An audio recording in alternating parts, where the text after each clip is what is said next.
Section 1 of The Art of Money Getting, or Golden Rules for Making Money, by P.T. Barnum. Recording by Ruth Golding. In the United States, where we have more land than people, it is not at all difficult for persons in good health to make money.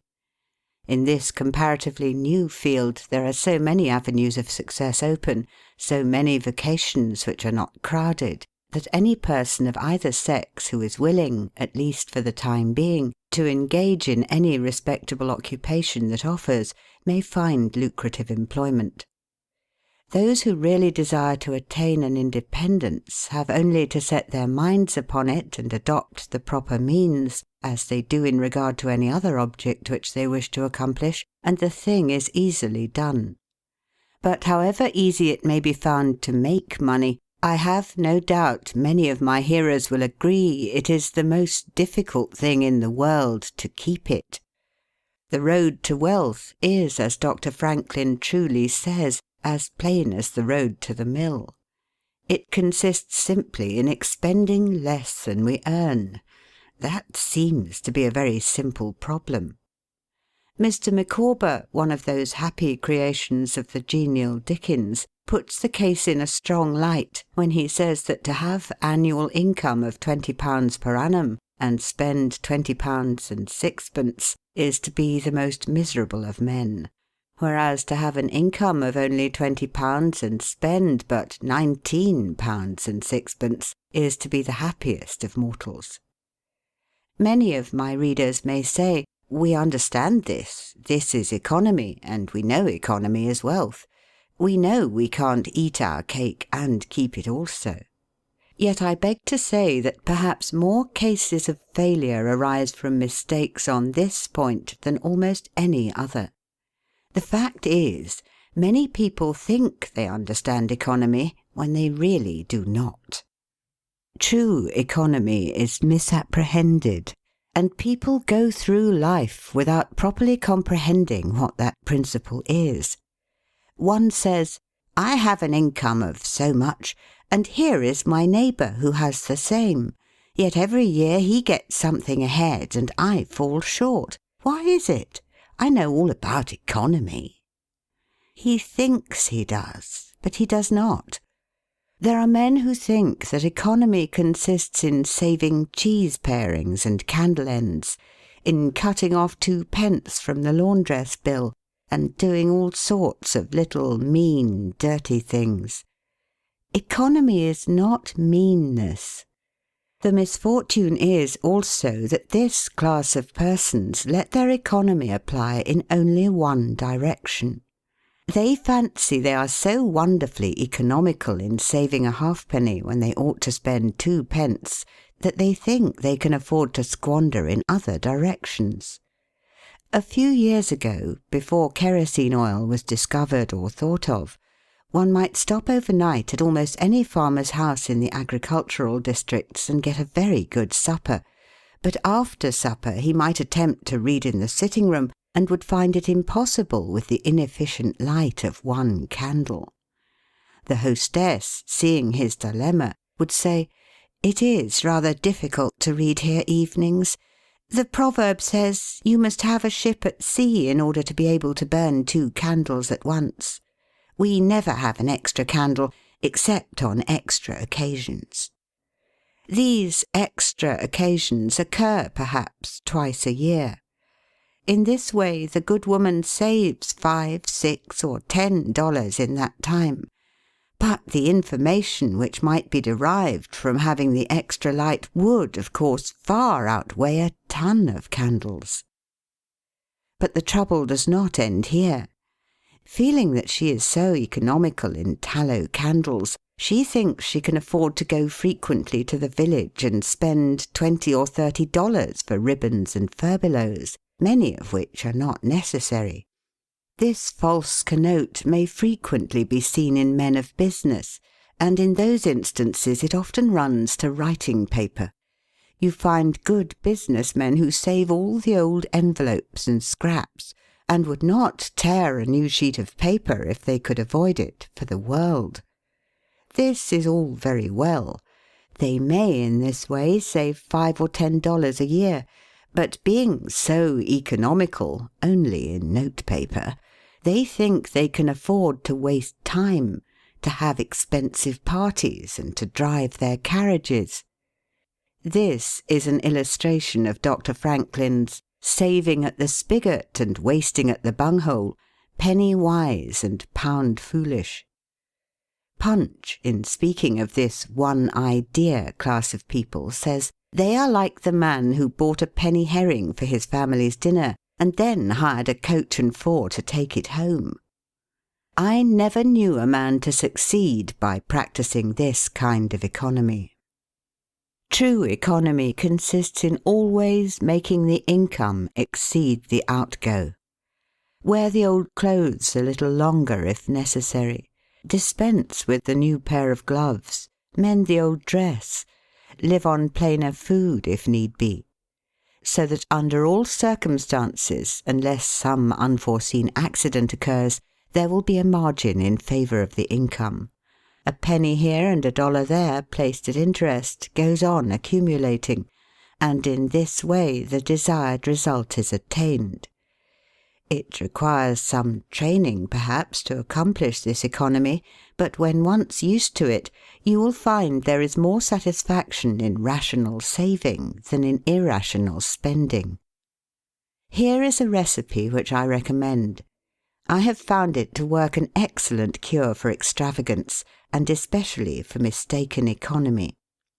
When you find that you have no surplus at the end of the year, and yet have a good income, I advise you to take a few sheets of paper and form them into a book, and mark down every item of expenditure.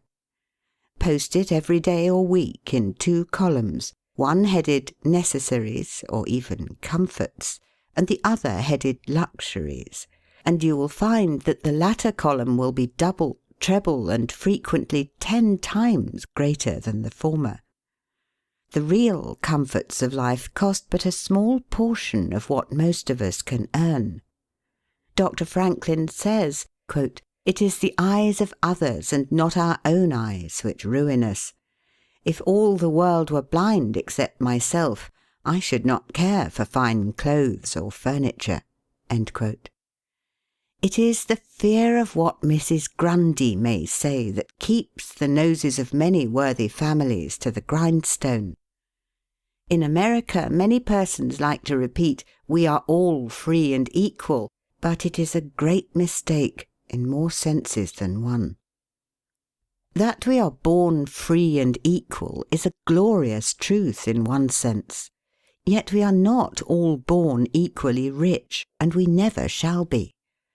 One may say, there is a man who has an income of $50,000 per annum, while I have but $1,000. I knew that fellow when he was poor like myself. Now he is rich and thinks he is better than I am. I will show him that I am as good as he is. I will go and buy a horse and buggy. No, I cannot do that. But I will go and hire one and ride this afternoon on the same road that he does, and thus prove to him that I am as good as he is. My friend, you need not take that trouble. You can easily prove that you are as good as he is. You have only to behave as well as he does. But you cannot make anybody believe that you are as rich as he is. Besides, if you put on these airs, and waste your time and spend your money, your poor wife will be obliged to scrub her fingers off at home and buy her tea 2 ounces at a time and everything else in proportion, in order that you may keep up appearances and, after all, deceive nobody. On the other hand, Mrs. Smith may say that her next-door neighbour married Johnson for his money, and everybody says so. She has a nice $1,000 camel's hair shawl, and she will make Smith get her an imitation one, and she will sit in a pew right next to her neighbour in church in order to prove that she is her equal. My good woman, you will not get ahead in the world if your vanity and envy thus take the lead. In this country, where we believe the majority ought to rule, we ignore that principle in regard to fashion, and let a handful of people calling themselves the aristocracy run up a false standard of perfection, and in endeavouring to rise to that standard, we constantly keep ourselves poor, all the time digging away for the sake of outside appearances. How much wiser to be a law unto ourselves and say, we will regulate our outgo by our income and lay up something for a rainy day. People ought to be as sensible on the subject of money getting as on any other subject. Like causes produces like effects. You cannot accumulate a fortune by taking the road that leads to poverty. It needs no prophet to tell us that those who live fully up to their means, without any thought of a reverse in this life, can never attain a pecuniary independence. Men and women accustomed to gratify every whim and caprice will find it hard at first to cut down their various unnecessary expenses, and will feel it a great self-denial to live in a smaller house than they have been accustomed to, with less expensive furniture, less company, less costly clothing, fewer servants, a less number of balls, parties, theatre-goings, carriage ridings, pleasure excursions, cigar smokings, liquor drinkings, and other extravagances. But after all, if they will try the plan of laying by a nest egg, or in other words, a small sum of money at interest or judiciously invested in land, they will be surprised at the pleasure to be derived from constantly adding to their little pile, as well as from all the economical habits which are engendered by this course. The old suit of clothes and the old bonnet and dress will answer for another season. The croton or spring water taste better than champagne.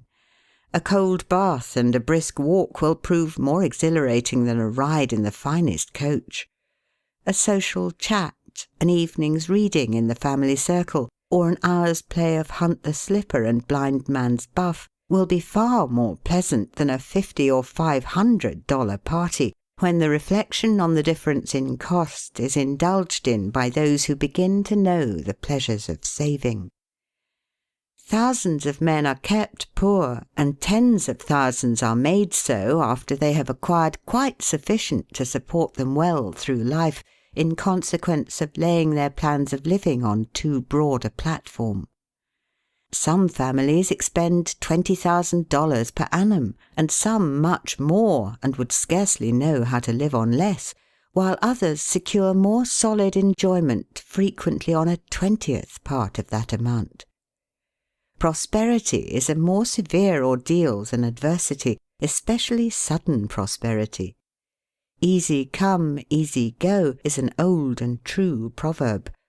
A spirit of pride and vanity, when permitted to have full sway, is the undying cankerworm which gnaws the very vitals of a man's worldly possessions, let them be small or great, hundreds or millions. Many persons, as they begin to prosper, immediately expand their ideas and commence expending for luxuries, until in a short time their expenses swallow up their income, and they become ruined in their ridiculous attempts to keep up appearances and make a sensation. I know a gentleman of fortune who says that, when he first began to prosper, his wife would have a new and elegant sofa. "That sofa," he says, "cost me $30,000. When the sofa reached the house, it was found necessary to get chairs to match, then sideboards, carpets, and tables to correspond with them, and so on through the entire stock of furniture, when at last it was found that the house itself was quite too small and old-fashioned for the furniture, and a new one was built to correspond with the new purchases. Thus," added my friend, "summing up an outlay of $30,000 caused by that single sofa, and saddling on me in the shape of servants, equipage, and the necessary expenses attendant upon keeping up a fine establishment, a yearly outlay of $11,000, and a tight pinch at that. Whereas 10 years ago we lived with much more real comfort, because with much less care, on as many hundreds. The truth is, he continued, that sofa would have brought me to inevitable bankruptcy had not a most unexampled title to prosperity kept me above it, and had I not checked the natural desire to cut a dash. The foundation of success in life is good health. That is the substratum fortune. It is also the basis of happiness. A person cannot accumulate a fortune very well when he is sick. He has no ambition, no incentive, no force. Of course, there are those who have bad health and cannot help it. You cannot expect that such persons can accumulate wealth. But there are a great many in poor health who need not be so. If, then, sound health is the foundation of success and happiness in life, how important it is that we should study the laws of health, which is but another expression for the laws of nature. The nearer we keep to the laws of nature, the nearer we are to good health. And yet how many persons there are who pay no attention to natural laws, but absolutely transgress them, even against their own natural inclination. We ought to know that the sin of ignorance is never winked at in regard to the violation of nature's laws. Their infraction always brings the penalty. A child may thrust its finger into the flames without knowing it will burn, and so suffers. Repentance, even, will not stop the smart. Many of our ancestors knew very little about the principle of ventilation. They did not know much about oxygen, whatever other gin they might have been acquainted with, and consequently they built their houses with little 7 by 9 feet bedrooms, and these good old pious Puritans would lock themselves up in one of these cells, say their prayers, and go to bed. In the morning they would devoutly return thanks for the preservation of their lives during the night, and nobody had better reason to be thankful. Probably some big crack in the window or in the door let in a little fresh air and thus saved them. Many persons knowingly violate the laws of nature against their better impulses for the sake of fashion. For instance, there is one thing that nothing living except a vile worm ever naturally loved, and that is tobacco. Yet how many persons there are who deliberately train an unnatural appetite, and overcome this implanted aversion for tobacco to such a degree that they get to love it. They have got hold of a poisonous, filthy weed, or rather that takes a firm hold of them. Here are married men who run about spitting tobacco juice on the carpet and floors, and sometimes even upon their wives besides. They do not kick their wives out of doors like drunken men, but their wives, I have no doubt, often wish they were outside of the house. Another perilous feature is that this artificial appetite, like jealousy, grows by what it feeds on. When you love that which is unnatural, a stronger appetite is created for the hurtful thing than the natural desire for what is harmless. There is an old proverb which says that habit is second nature. But an artificial habit is stronger than nature. Take, for instance, an old tobacco chewer. His love for the quid is stronger than his love for any particular kind of food. He can give up roast beef easier than give up the weed. Young lads regret that they are not men. They would like to go to bed boys and wake up men. And to accomplish this they copy the bad habits of their seniors. Little Tommy and Johnny see their fathers or uncles smoke a pipe, and they say, "If I could only do that, I would be a man too. Uncle John has gone out and left his pipe of tobacco. Let us try it." They take a match and light it, and then puff away. "We will learn to smoke. Do you like it, Johnny?" That lad dolefully replies, "Not very much. It tastes bitter." by and by he grows pale, but he persists, and he soon offers up a sacrifice on the altar of fashion. But the boys stick to it and persevere until at last they conquer their natural appetites and become the victims of acquired tastes. I speak by the book, for I have noticed its effects on myself, having gone so far as to smoke 10 or 15 cigars a day, although I have not used the weed during the last 14 years, and never shall again. The more a man smokes, the more he craves smoking. The last cigar smoked simply excites the desire for another, and so on incessantly. Take the tobacco chewer. In the morning, when he gets up, he puts a quid in his mouth and keeps it there all day, never taking it out except to exchange it for a fresh one, or when he is going to eat. Oh yes, at intervals during the day and evening, many a chewer takes out the quid and holds it in his hand long enough to take a drink, and then pop it goes back again.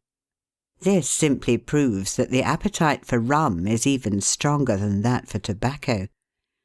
When the tobacco chewer goes to your country seat and you show him your grapery and fruit house and the beauties of your garden, when you offer him some fresh ripe fruit and say, "My friend, I have got here the most delicious apples and pears and peaches and apricots. I have imported them from Spain, France and Italy. Just see those luscious grapes. There is nothing more delicious nor more healthy than ripe fruit. So help yourself. I want to see you delight yourself with these things." He will roll the dear quid under his tongue and answer, "No, I thank you, I have got tobacco in my mouth." His palate has become narcotized by the noxious weed, and he has lost in a great measure the delicate and enviable taste for fruits. This shows what expensive, useless, and injurious habits men will get into. I speak from experience. I have smoked until I trembled like an aspen leaf, the blood rushed to my head, and I had a palpitation of the heart which I thought was heart disease, till I was almost killed with fright. When I consulted my physician, he said, "Break off tobacco using." I was not only injuring my health and spending a great deal of money, but I was setting a bad example. I obeyed his counsel. No young man in the world ever looked so beautiful as he thought he did behind a 15-cent cigar or a meerschaum. These remarks apply with tenfold force to the use of intoxicating drinks. To make money requires a clear brain. A man has got to see that 2 and 2 make 4. He must lay all his plans with reflection and forethought, and closely examine all the details and the ins and outs of business. As no man can succeed in business unless he has a brain to enable him to lay his plans, and reason to guide him in their execution, so no matter how bountifully a man may be blessed with intelligence, if the brain is muddled and his judgment warped by intoxicating drinks, it is impossible for him to carry on business successfully. How many good opportunities have passed, never to return, while a man was sipping a social glass with his friend? How many foolish bargains have been made under the influence of the nervine, which temporarily makes its victim think he is rich? How many important chances have been put off until tomorrow, and then forever, because the wine cup has thrown the system into a state of lassitude, neutralizing the energies so essential to success in business? Verily, wine is a mocker. The use of intoxicating drinks as a beverage is as much an infatuation as is the smoking of opium by the Chinese, and the former is quite as destructive to the success of the business man as the latter. It is an unmitigated evil, utterly indefensible in the light of philosophy, religion, or good sense. It is the parent of nearly every other evil in our country. End of section 1. Section 2 of The Art of Money Getting by P. T. Barnum. Don't mistake your vocation. The safest plan, and the one most sure of success for the young man starting in life, is to select the vocation which is most congenial to his tastes. Parents and guardians are often quite too negligent in regard to this. It is very common for a father to say, for example, "I have 5 boys. I will make Billy a clergyman, John a lawyer, Tom a doctor, and Dick a farmer." He then goes into town and looks about to see what he will do with Sammy. He returns home and says, "Sammy, I see watchmaking is a nice genteel business. I think I will make you a goldsmith." He does this regardless of Sam's natural inclinations or genius. We are all, no doubt, born for a wise purpose. There is as much diversity in our brains as in our countenances. Some are born natural mechanics, while some have great aversion to machinery. Let a dozen boys of 10 years get together, and you will soon observe 2 or 3 are whittling out some ingenious device, working with locks or complicated machinery. When they were but 5 years old, their father could find no toy to please them like a puzzle. They are natural mechanics. But the other 8 or 9 boys have different aptitudes. I belong to the latter class. I never had the slightest love for mechanism. On the contrary, I have a sort of abhorrence for complicated machinery. I never had ingenuity enough to whittle a cider tap so it would not leak. I never could make a pen that I could write with, or understand the principle of a steam engine. If a man was to take such a boy as I was and attempt to make a watchmaker of him, the boy might, after an apprenticeship of 5 or 7 years, be able to take apart and put together a watch. But all through life he would be working uphill and seizing every excuse for leaving his work and idling away his time. Watchmaking is repulsive to him. Unless a man enters upon the vocation intended for him by nature and best suited to his peculiar genius, he cannot succeed. I am glad to believe that the majority of persons do find their right vocation. Yet we see many who have mistaken their calling, from the blacksmith up or down to the clergyman. You will see, for instance, that extraordinary linguist, the learned blacksmith, who ought to have been a teacher of languages, and you may have seen lawyers, doctors, and clergymen who were better fitted by nature for the anvil or the lapstone. Select the right location. After securing the right vocation, you must be careful to select the proper location. You may have been cut out for a hotel keeper, and they say it requires a genius to know how to keep a hotel. You might conduct a hotel like clockwork, and provide satisfactorily for 500 guests every day. Yet if you should locate your house in a small village where there is no railroad communication or public travel, the location would be your ruin. It is equally important that you do not commence business where there are already enough to meet all demands in the same occupation. I remember a case which illustrates this subject. When I was in London in 1858, I was passing down Holborn with an English friend and came to the penny shows. They had immense cartoons outside, portraying the wonderful curiosities to be seen, all for a penny. Being a little in the show line myself, I said, "Let us go in here." We soon found ourselves in the presence of the illustrious showman, and he proved to be the sharpest man in that line I had ever met. He told us some extraordinary stories in reference to his bearded ladies, his albinos, and his armadillos, which we could hardly believe, but thought it better to believe it than look after the proof. He finally begged to call our attention to some wax statuary, and showed us a lot of the dirtiest and filthiest wax figures imaginable. They looked as if they had not seen water since the deluge. "What is there so wonderful about your statuary?" I asked.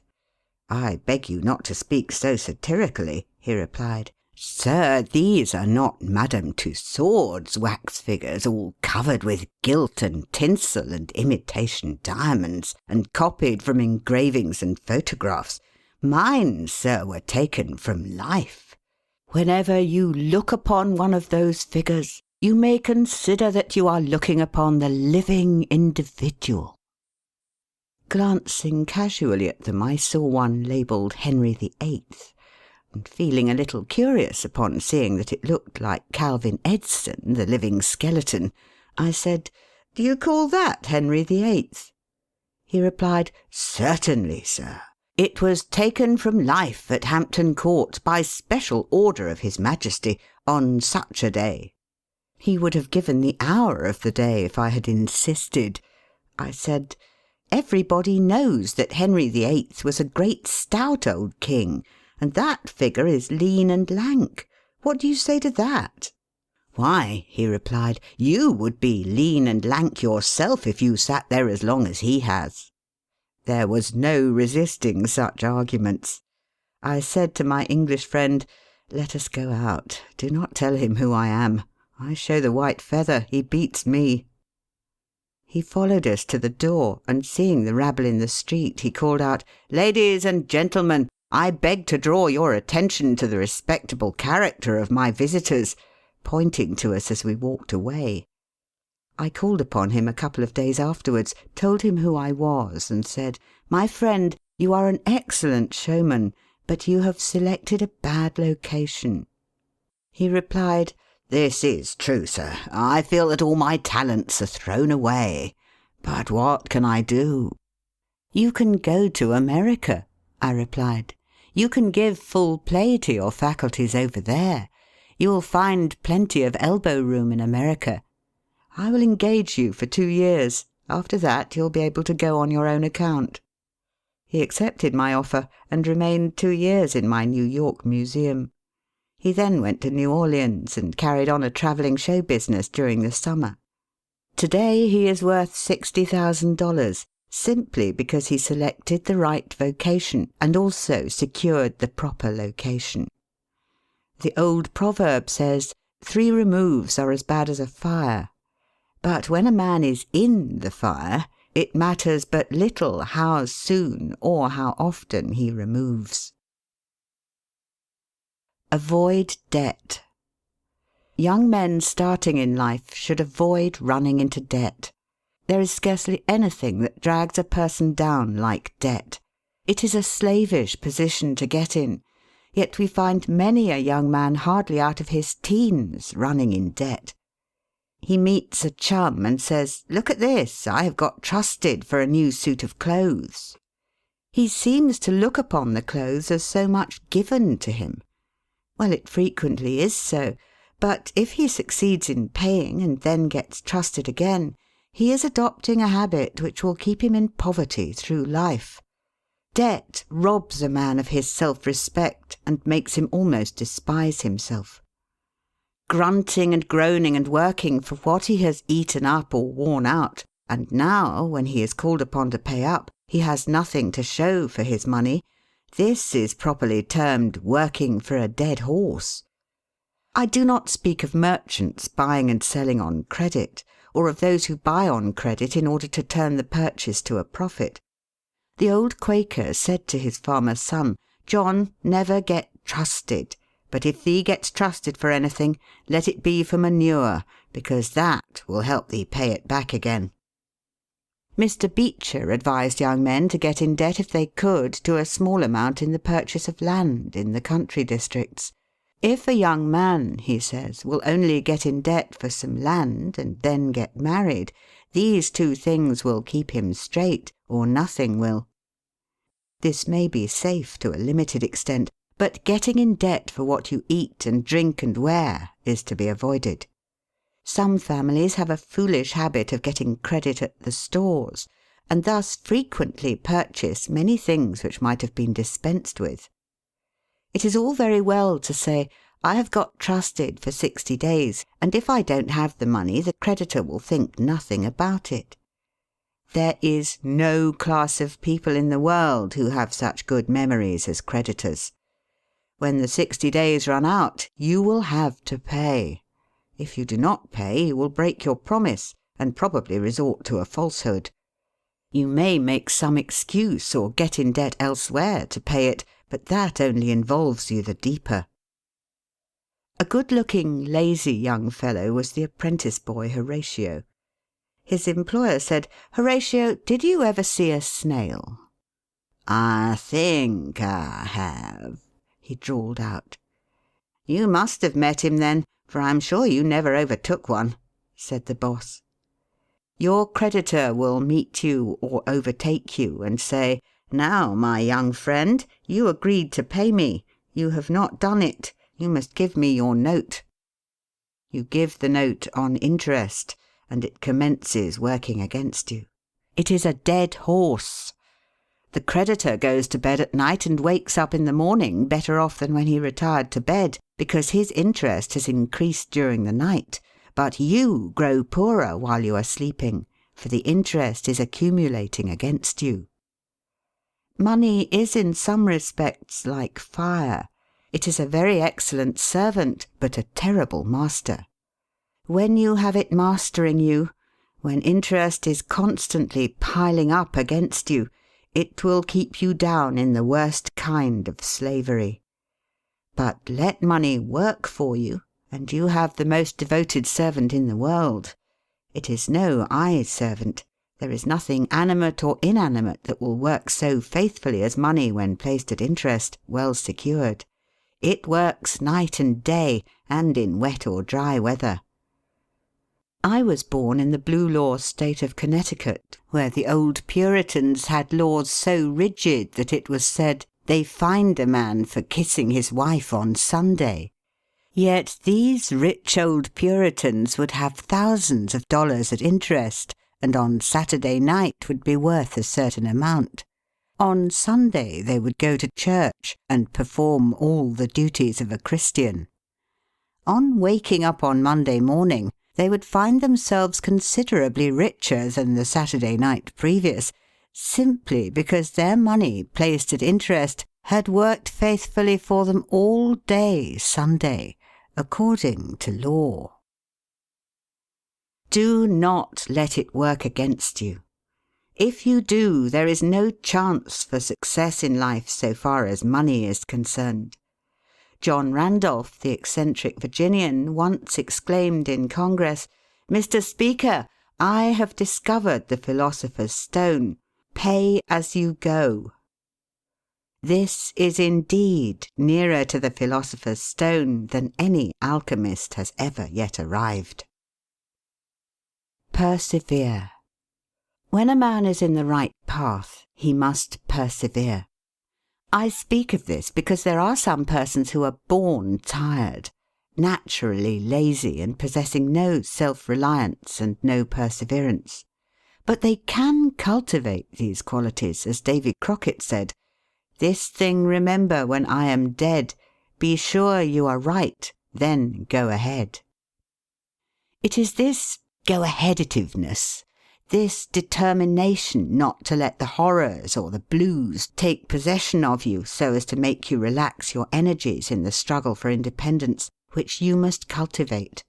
How many have almost reached the goal of their ambition, but, losing faith in themselves, have relaxed their energies, and the golden prize has been lost for ever.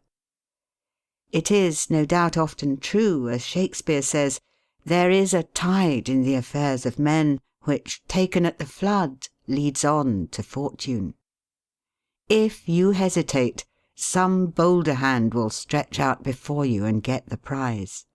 Remember the proverb of Solomon, "He becometh poor that dealeth with a slack hand, but the hand of the diligent maketh rich."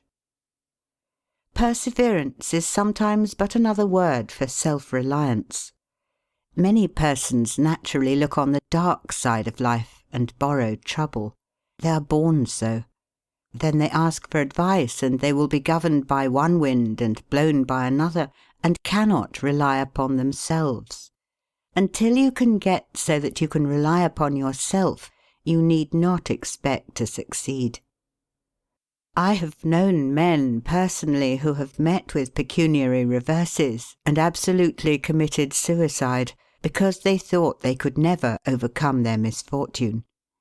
but I have known others who have met more serious financial difficulties and have bridged them over by simple perseverance, aided by a firm belief that they were doing justly and that Providence would overcome evil with good. You will see this illustrated in any sphere of life. Take two generals, both understand military tactics, both educated at West Point, if you please, both equally gifted. Yet one having this principle of perseverance and the other lacking it, the former will succeed in his profession, while the latter will fail. One may hear the cry, "The enemy are coming, and they have got cannon." "Got cannon?" says the hesitating general. "Yes." "Then halt every man." He wants time to reflect. His hesitation is his ruin. The enemy passes unmolested or overwhelms him, while on the other hand the general of pluck, perseverance, and self-reliance goes into battle with a will, and amid the clash of arms, the booming of cannon, the shrieks of the wounded, and the moans of the dying, you will see this man persevering, going on, cutting and slashing his way through with unwavering determination, inspiring his soldiers to deeds of fortitude, valour, and triumph. Whatever you do, do it with all your might. Work at it, if necessary, early and late, in season and out of season, not leaving a stone unturned, and never deferring for a single hour that which can be done just as well now. The old proverb is full of truth and meaning. Whatever is worth doing at all is worth doing well. Many a man acquires a fortune by doing his business thoroughly, while his neighbour remains poor for life because he only half does it. Ambition, energy, industry, perseverance are indispensable requisites for success in business. Fortune always favours the brave and never helps a man who does not help himself. It won't do to spend your time like Mr. Micawber in waiting for something to turn up. To such men, one of two things usually turns up: the poorhouse or the jail. For idleness breeds bad habits and clothes a man in rags. The poor spendthrift vagabond said to a rich man, "I have discovered there is money enough in the world for all of us, if it was equally divided. This must be done, and we shall all be happy together." "But," was the response, "if everybody was like you, it would be spent in 2 months, and what would you do then?" "Oh, divide again. Keep dividing, of course." I was recently reading in a London paper an account of a like philosophic pauper who was kicked out of a cheap boarding-house because he could not pay his bill, but he had a roll of papers sticking out of his coat pocket which, upon examination, proved to be his plan for paying off the national debt of England without the aid of a penny. People have got to do as Cromwell said: not only trust in Providence, but keep the powder dry. Do your part of the work or you cannot succeed. Mahomet one night, while encamping in the desert, overheard one of his fatigued followers remark, "I will loose my camel and trust it to God." "No, no, not so," said the Prophet.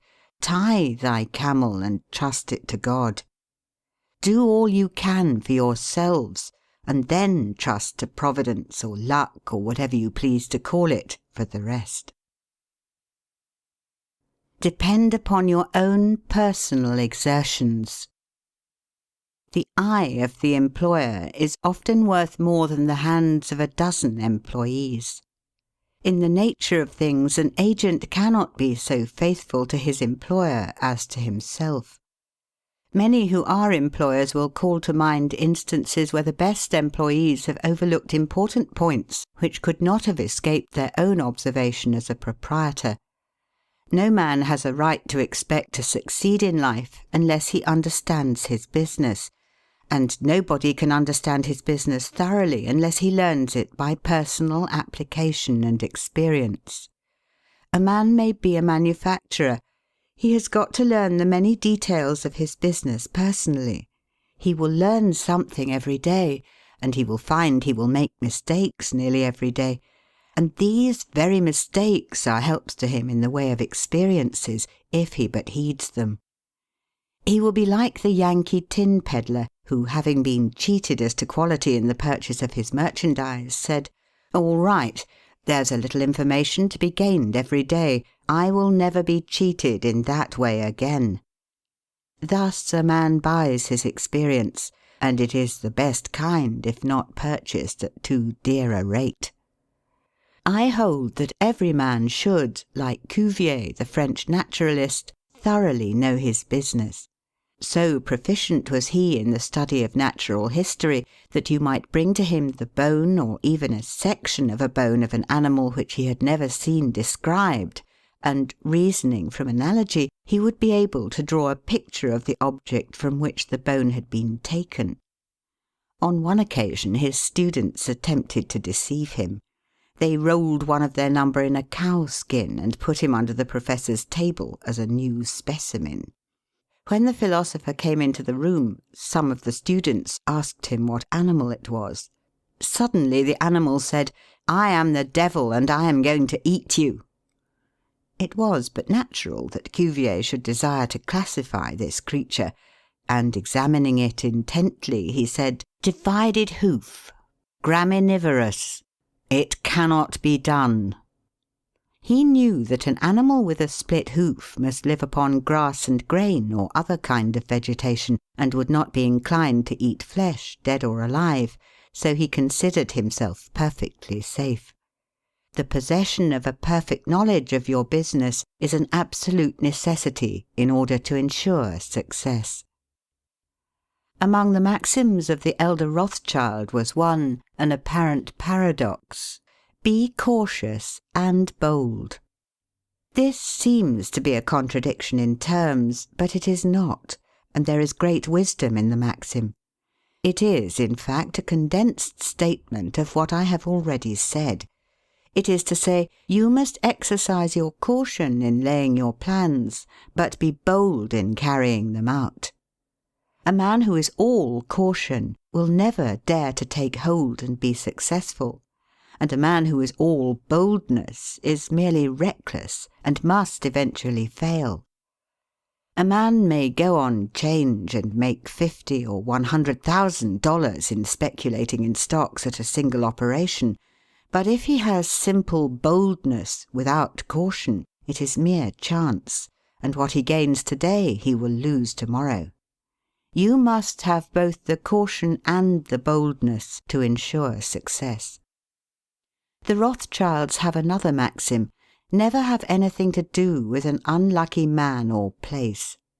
That is to say, never have anything to do with a man or place which never succeeds, because although a man may appear to be honest and intelligent, yet if he tries this or that thing and always fails, it is on account of some fault or infirmity that you may not be able to discover, but nevertheless which must exist. There is no such thing in the world as luck.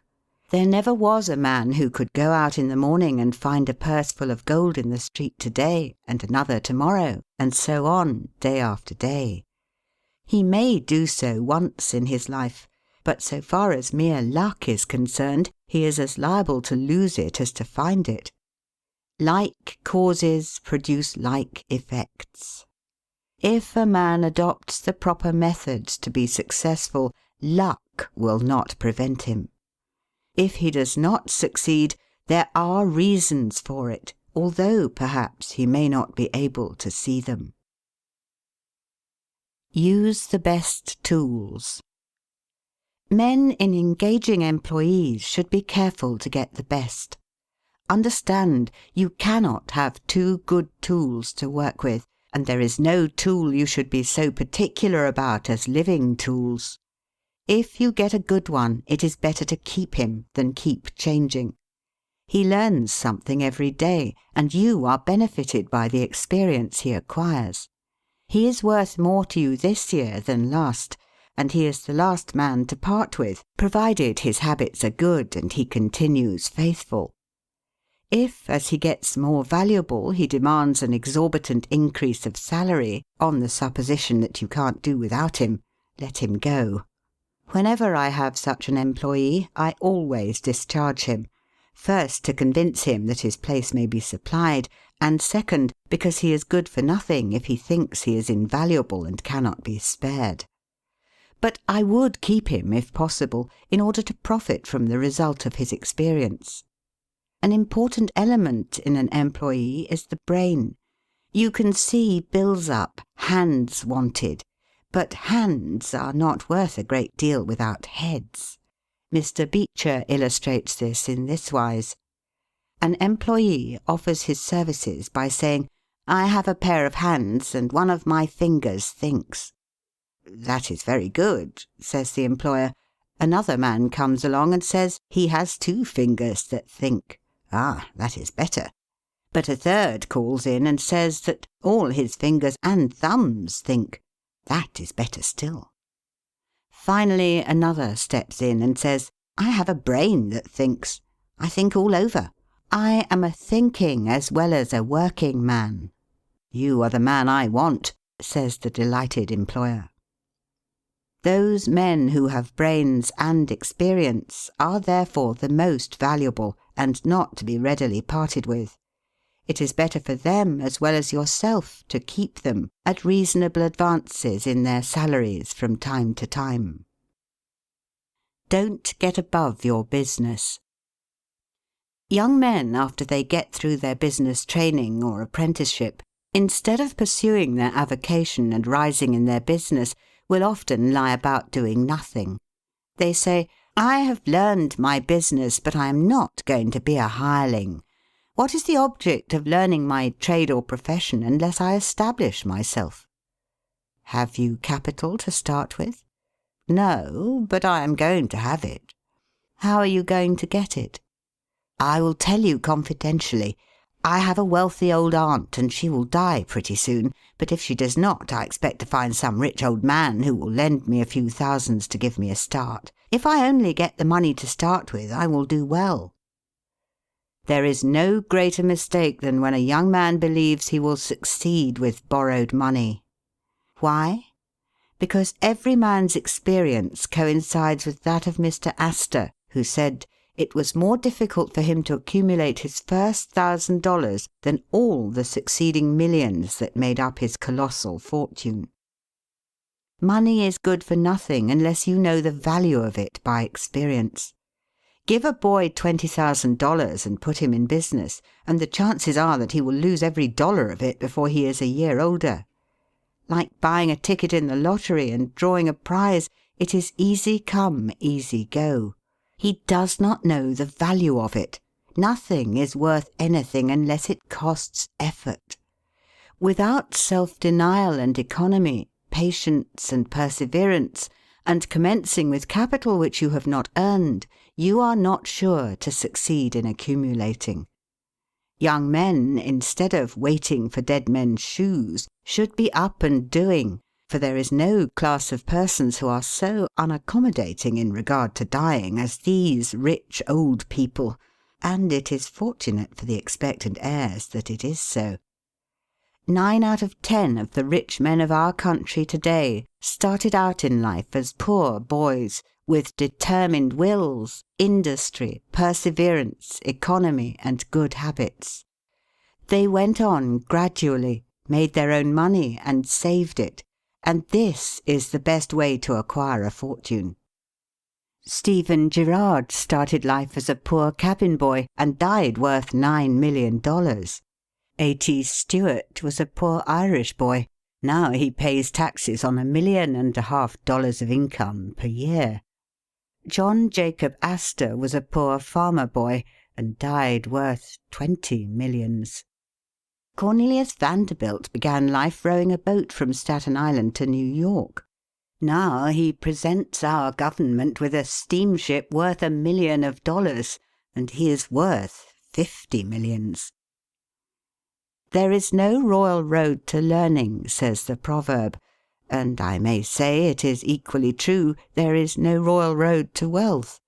But I think there is a royal road to both. The road to learning is a royal one. The road that enables the student to expand his intellect and add every day to his stock of knowledge, until, in the pleasant process of intellectual growth, he is able to solve the most profound problems, to count the stars, to analyse every atom of the globe, and to measure the firmament. This is a regal highway, and it is the only road worth travelling. So, in regard to wealth. Go on in confidence, study the rules, and, above all things, study human nature. For the proper study of mankind is man. And you will find that while expanding the intellect and the muscles, your enlarged experience will enable you every day to accumulate more and more principle, which will increase itself by interest and otherwise, until you arrive at a state of independence. You will find, as a general thing, that the poor boys get rich and the rich boys get poor. For instance, a rich man at his decease leaves a large estate to his family. His eldest sons, who have helped him earn his fortune, know by experience the value of money, and they take their inheritance and add to it. The separate portions of the young children are placed at interest, and the little fellows are patted on the head and told a dozen times a day, "You are rich. You will never have to work. You can always have whatever you wish, for you were born with a golden spoon in your mouth." The young heir soon finds out what that means. He has the finest dresses and playthings. He is crammed with sugar candies and almost killed with kindness, and he passes from school to school, petted and flattered. He becomes arrogant and self-conceited, abuses his teachers, and carries everything with a high hand. He knows nothing of the real value of money, having never earned any, but he knows all about the golden spoon business. At college he invites his poor fellow-students to his room, where he wines and dines them. He is cajoled and caressed, and called a glorious good fellow because he is so lavish of his money. He gives his game suppers, drives his fast horses, invites his chums to fêtes and parties, determined to have lots of good times. He spends the night in frolics and debauchery, and leads off his companions with the familiar song, "We won't go home till morning." He gets them to join him in pulling down signs, taking gates from their hinges and throwing them into backyards and horse-ponds. If the police arrest them, he knocks them down, is taken to the lock-up, and joyfully foots the bills. "Ha, my boys," he cries, "what is the use of being rich if you can't enjoy yourself?" He might more truly say, if you can't make a fool of yourself. But he is fast, hates slow things, and don't see it.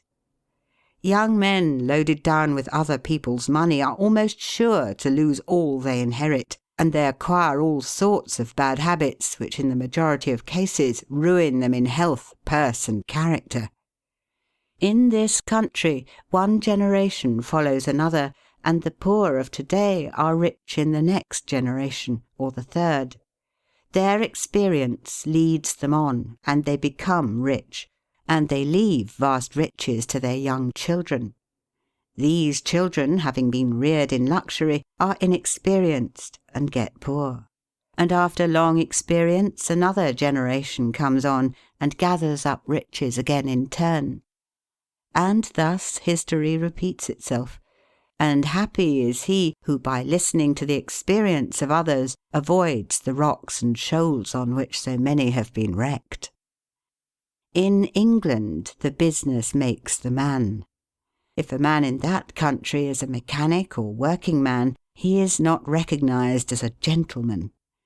On the occasion of my first appearance before Queen Victoria, the Duke of Wellington asked me what sphere in life General Tom Thumb's parents were in.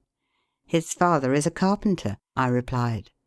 "Oh, I had heard he was a gentleman," was the response of his Grace.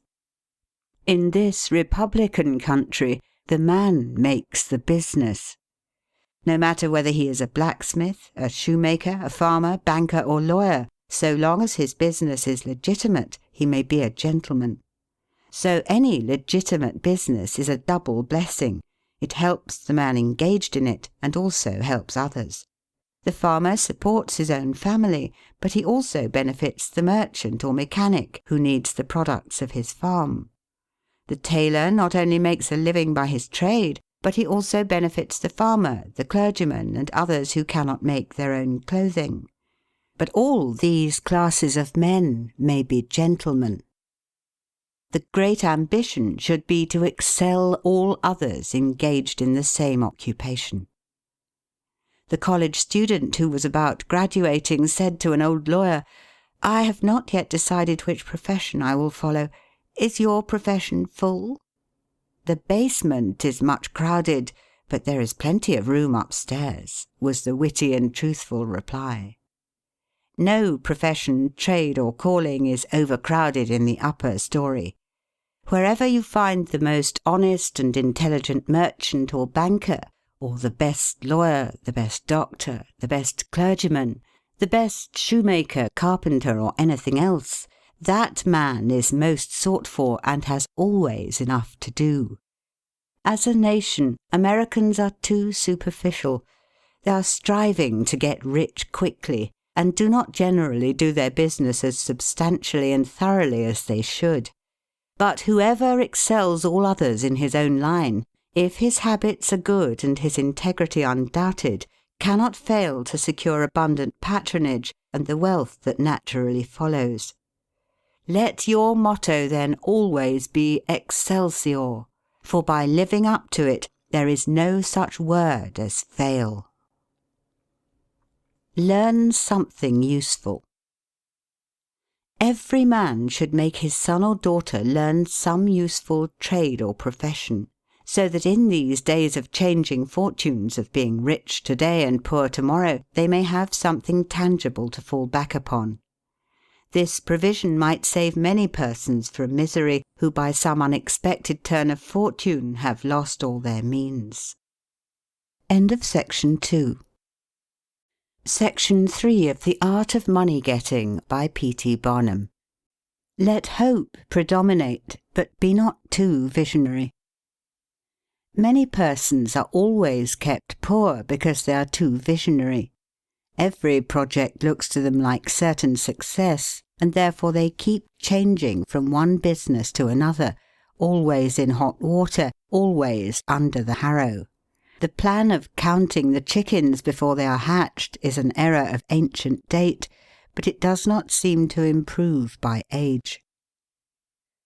Do not scatter your powers. Engage in one kind of business only, and stick to it faithfully until you succeed, or until your experience shows that you should abandon it.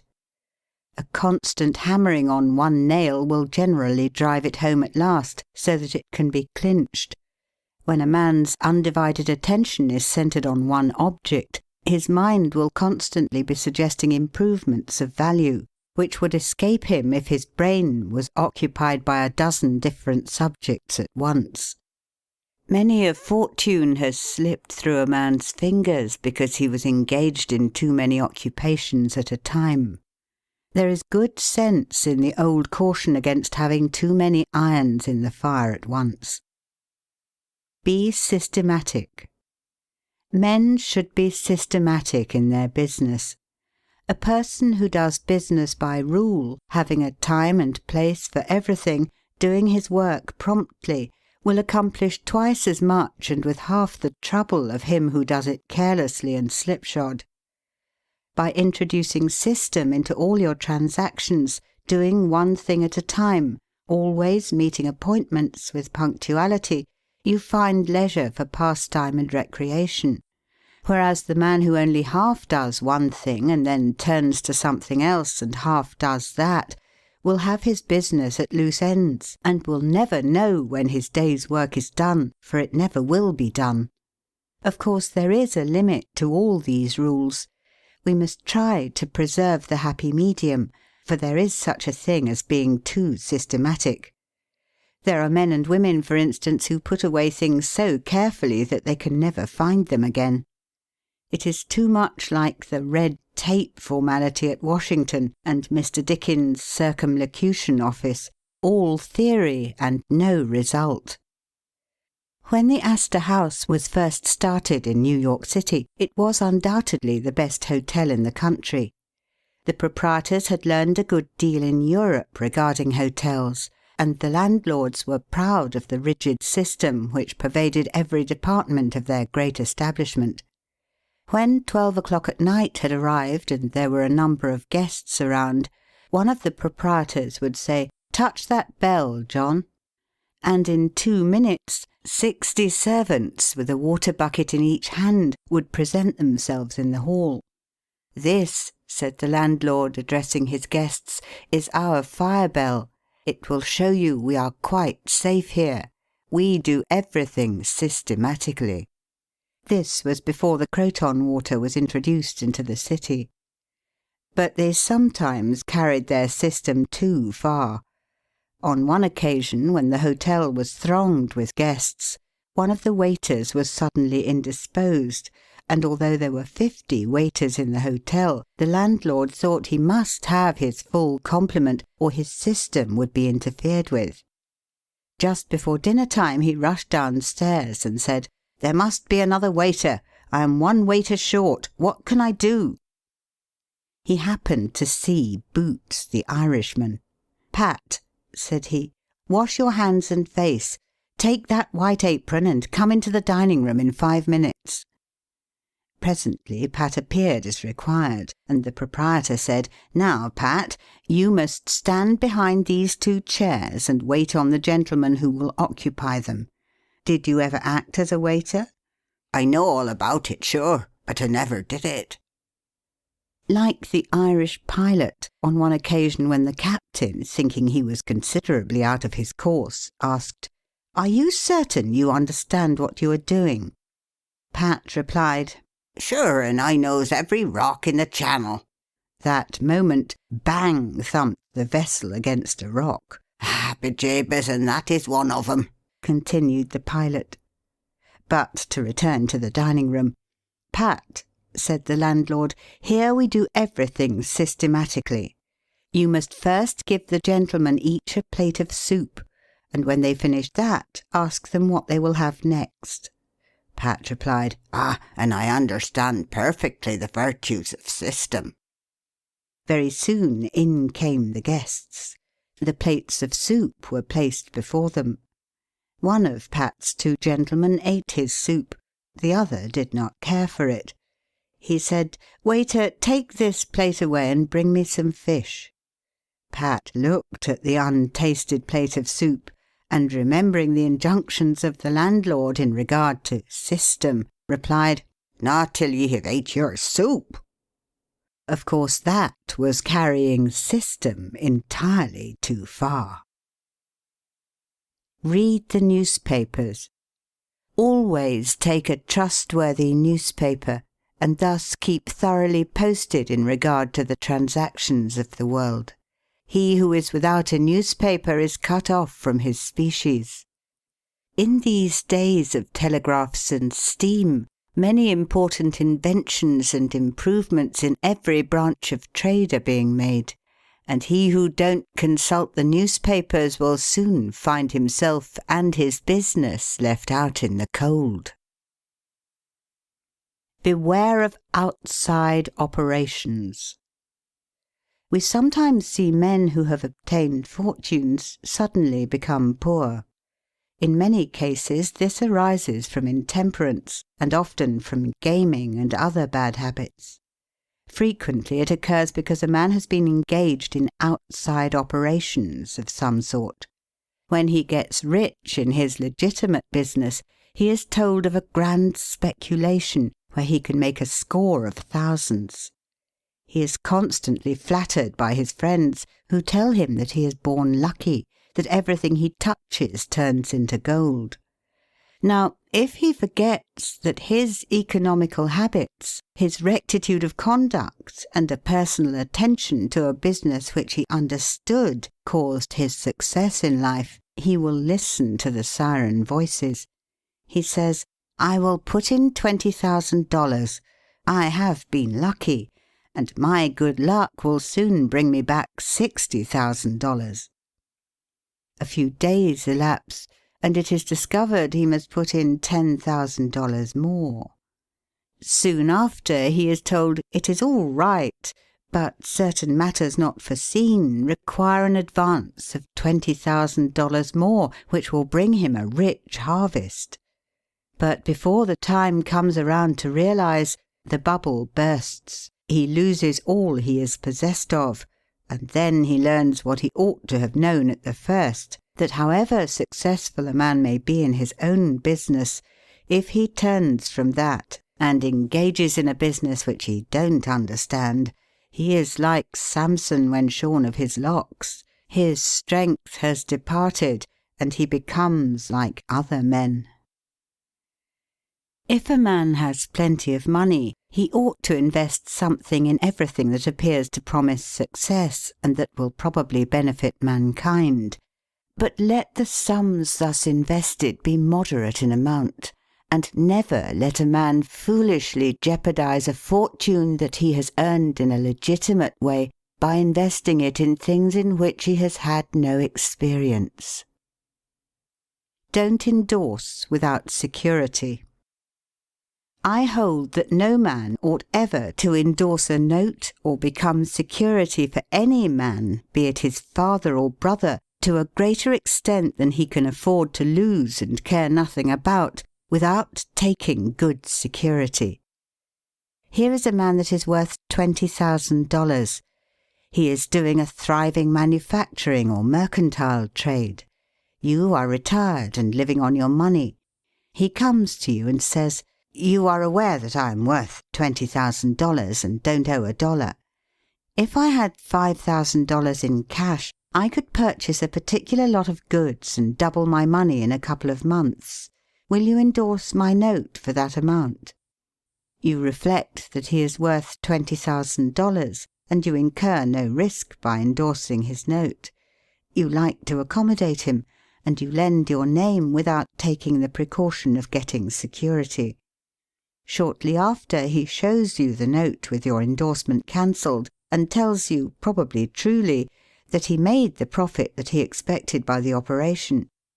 You reflect that you have done a good action, and the thought makes you feel happy. By and by the same thing occurs again, and you do it again. You have already fixed the impression in your mind that it is perfectly safe to endorse his notes without security. But the trouble is, this man is getting money too easily. He has only to take your note to the bank, get it discounted, and take the cash. He gets money for the time being without effort, without inconvenience to himself. Now mark the result. He sees a chance for speculation outside of his business. A temporary investment of only $10,000 is required. It is sure to come back before a note at the bank would be due. He places a note for that amount before you. You sign it almost mechanically. Being firmly convinced that your friend is responsible and trustworthy, you endorse his notes as a matter of course. Unfortunately, the speculation does not come to a head quite so soon as was expected, and another $10,000 note must be discounted to take up the last one when due. Before this note matures, the speculation has proved an utter failure, and all the money is lost. Does the loser tell his friend, the endorser, that he has lost half of his fortune? Not at all. He don't even mention that he has speculated at all.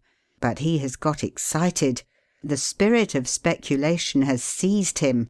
He sees others making large sums in this way. We seldom hear of the losers. And like other speculators, he looks for his money where he loses it. He tries again. Endorsing notes has become chronic with you, and at every loss he gets your signature for whatever amount he wants. Finally, you discover your friend has lost all of his property and all of yours. You are overwhelmed with astonishment and grief, and you say, "It is a hard thing. My friend here has ruined me." But you should add, "I have also ruined him." If you had said in the first place, "I will accommodate you, but I never endorse without taking ample security," he could not have gone beyond the length of his tether, and he would never have been tempted away from his legitimate business. It is a very dangerous thing, therefore, at any time, to let people get possession of money too easily. It tempts them to hazardous speculations, if nothing more. Solomon truly said, "He that hateth suretyship is sure." So with the young man starting in business. Let him understand the value of money by earning it. When he does understand its value, then grease the wheels a little in helping him to start business. But remember, men who get money with too great facility cannot usually succeed. You must get the first dollars by hard knocks and at some sacrifice in order to appreciate the value of those dollars. Advertise your business. We all depend, more or less, upon the public for our support.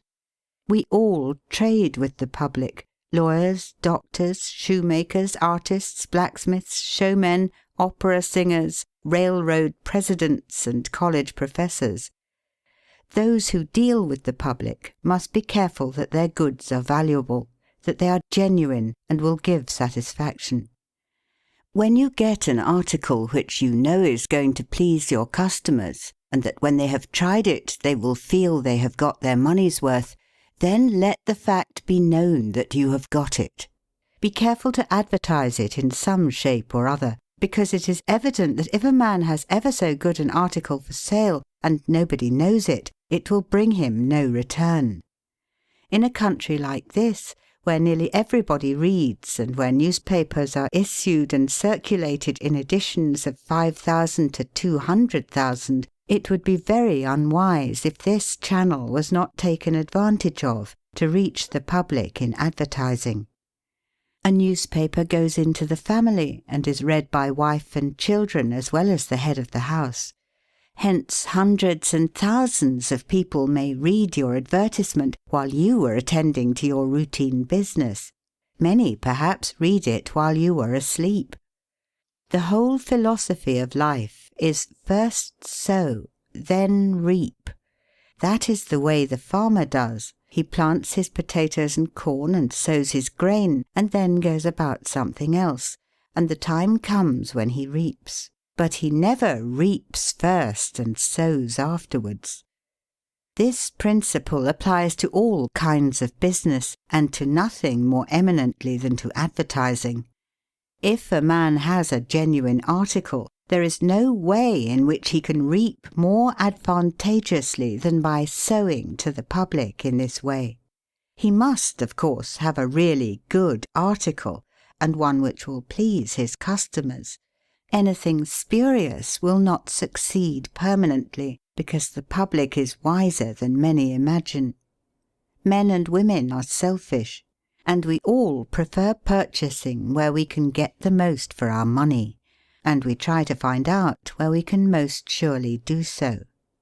You may advertise a spurious article and induce many people to call and buy it once, but they will denounce you as an impostor and swindler, and your business will gradually die out and leave you poor. This is right. Few people can safely depend upon chance custom. You all need to have your customers return and purchase again. A man said to me, "I have tried advertising and did not succeed, yet I have a good article."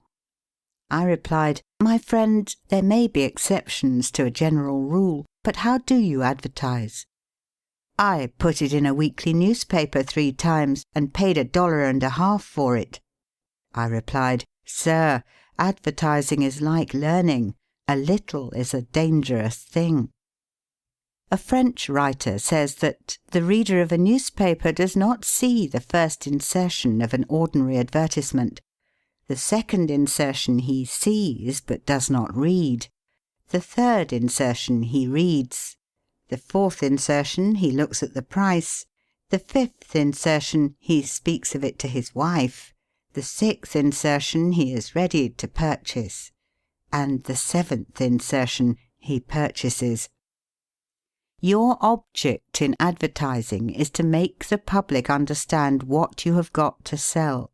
And if you have not the pluck to keep advertising until you have imparted that information, all the money you have spent is lost. You are like the fellow who told the gentleman if he would give him 10 cents it would save him $1. "How can I help you so much with so small a sum?" asked the gentleman in surprise. "I started out this morning," hiccuped the fellow, "with the full determination to get drunk, and I have spent my only $1 to accomplish the object, and it has not quite done it. 10 cents worth more of whiskey would just do it, and in this manner I should save the $1 already expended." So a man who advertises at all must keep it up until the public know who and what he is, and what his business is, or else the money invested in advertising is lost. Some men have a peculiar genius for writing a striking advertisement, one that will arrest the attention of the reader at first sight. This tact, of course, gives the advertiser a great advantage. Sometimes a man makes himself popular by an unique sign or a curious display in his window. Recently I observed a swing sign extending over the sidewalk in front of a store, on which was the inscription in plain letters, "Don't read the other side." Of course I did, and so did everybody else. And I learned that the man had made an independence by first attracting the public to his business in that way, and then using his customers well afterwards. Genin the Hatter bought the first Jenny Lind ticket at auction for $225 because he knew it would be a good advertisement for him. "Who is the bidder?" said the auctioneer as he knocked down that ticket at Castle Garden. "Genin the Hatter," was the response. Here were thousands of people from the Fifth Avenue and from distant cities in the highest stations in life. "Who is Genin the Hatter?" they exclaimed. They had never heard of him before.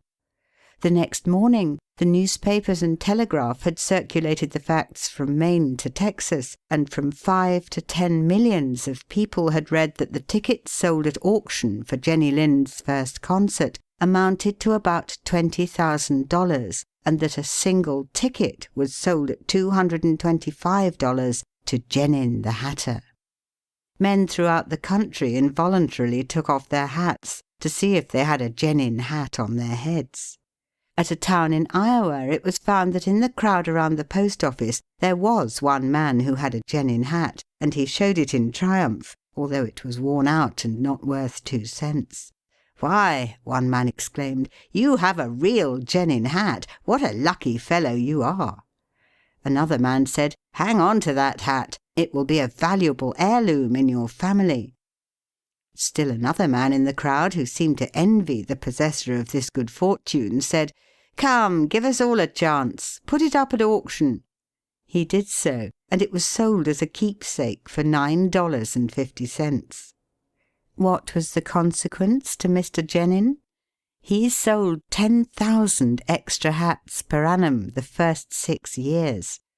9/10 of the purchasers bought of him probably out of curiosity, and many of them, finding that he gave them an equivalent for their money, became his regular customers. This novel advertisement first struck their attention, and then, as he made a good article, they came again. Now, I don't say that everybody should advertise as Mr. Genin did, but I say if a man has got goods for sale and he don't advertise them in some way, the chances are that some day the sheriff will do it for him. Nor do I say that everybody must advertise in a newspaper, or indeed use printer's ink at all. On the contrary, although that article is indispensable in the majority of cases, yet doctors and clergymen and sometimes lawyers and some others can more effectually reach the public in some other manner. But it is obvious they must be known in some way, else how could they be supported? Be polite and kind to your customers. Politeness and civility are the best capital ever invested in business. Large stores, gilt signs, flaming advertisements will all prove unavailing if you or your employees treat your patrons abruptly. The truth is, the more kind and liberal a man is, the more generous will be the patronage bestowed upon him. Like begets like. The man who gives the greatest amount of goods of a corresponding quality for the least sum, still reserving to himself a profit, will generally succeed best in the long run. This brings us to the golden rule. As ye would that men should do to you, do ye also to them. And they will do better by you than if you always treated them as if you wanted to get the most you could out of them for the least return. Men who drive sharp bargains with their customers, acting as if they never expected to see them again, will not be mistaken. They never will see them again as customers. People don't like to pay and get kicked also. One of the ushers in my museum once told me he intended to whip a man who was in the lecture room as soon as he came out. "What for?" I inquired. "Because he said I was no gentleman," replied the usher. "Never mind," I replied. "He pays for that, and you will not convince him you are a gentleman by whipping him. I cannot afford to lose a customer. If you whip him, he will never visit the museum again, and he will induce friends to go with him to other places of amusement instead of this, and thus, you see, I should be a serious loser." "But he insulted me," muttered the usher. "Exactly," I replied. "And if he owned the museum, and you had paid him for the privilege of visiting it, and he had then insulted you, there might be some reason in your resenting it. But in this instance he is the man who pays, while we receive, and you must therefore put up with his bad manners." My usher laughingly remarked that this was undoubtedly the true policy, but he added that he should not object to an increase of salary if he was expected to be abused in order to promote my interests. Be charitable. Of course, men should be charitable, because it is a duty and a pleasure. But even as a matter of policy, if you possess no higher incentive, you will find that the liberal man will command patronage, while the sordid, uncharitable miser will be avoided. Solomon says, "There is that scattereth and yet increaseth, and there is that withholdeth more than meet, but it tendeth to poverty." Of course, the only true charity is that which is from the heart. The best kind of charity is to help those who are willing to help themselves. Promiscuous almsgiving, without inquiring into the worthiness of the applicant, is bad in every sense. But to search out and quietly assist those who are struggling for themselves is the kind that scattereth and yet increaseth. But don't fall into the idea that some persons practice of giving a prayer instead of a potato and a benediction instead of bread to the hungry. It is easier to make Christians with full stomachs than empty. Don't blab. Some men have a foolish habit of telling their business secrets. If they make money, they like to tell their neighbours how it was done. Nothing is gained by this, and ofttimes much is lost. Say nothing about your profits, your hopes, your expectations, your intentions. And this should apply to letters as well as to conversation. Goethe makes Mephistopheles say, "Never write a letter nor destroy one." Business men must write letters, but they should be careful what they put in them. If you are losing money, be specially cautious and not tell of it, or you will lose your reputation. Preserve your integrity. It is more precious than diamonds or rubies. The old miser said to his sons, "Get money. Get it honestly if you can, but get money." This advice was not only atrociously wicked, but it was the very essence of stupidity. It was as much as to say, if you find it difficult to obtain money honestly, you can easily get it dishonestly. Get it in that way. Poor fool! Not to know that the most difficult thing in life is to make money dishonestly. Not to know that our prisons are full of men who attempted to follow this advice. Not to understand that no man can be dishonest without soon being found out, and that when his lack of principle is discovered, nearly every avenue to success is closed against him forever. The public very properly shun all whose integrity is doubted. No matter how polite and pleasant and accommodating a man may be, none of us dare to deal with him if we suspect false weights and measures. Strict honesty not only lies at the foundation of all success in life, financially, but in every other respect. Uncompromising integrity of character is invaluable. It secures to its possessor a peace and joy which cannot be attained without it, which no amount of money or houses and lands can purchase. A man who is known to be strictly honest may be ever so poor, but he has the purses of all the community at his disposal, for all know that if he promises to return what he borrows, he will never disappoint them.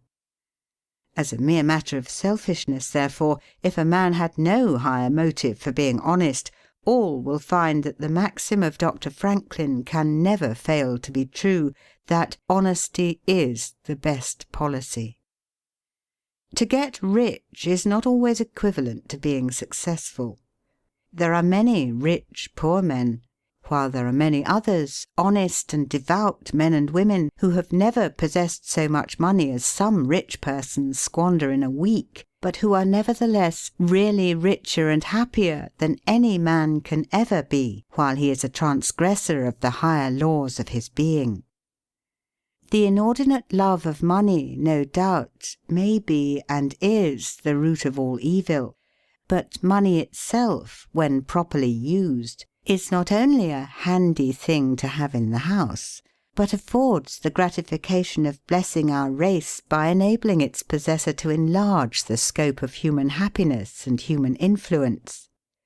The desire for wealth is nearly universal, and none can say it is not laudable, provided the possessor of it accepts its responsibilities and uses it as a friend to humanity.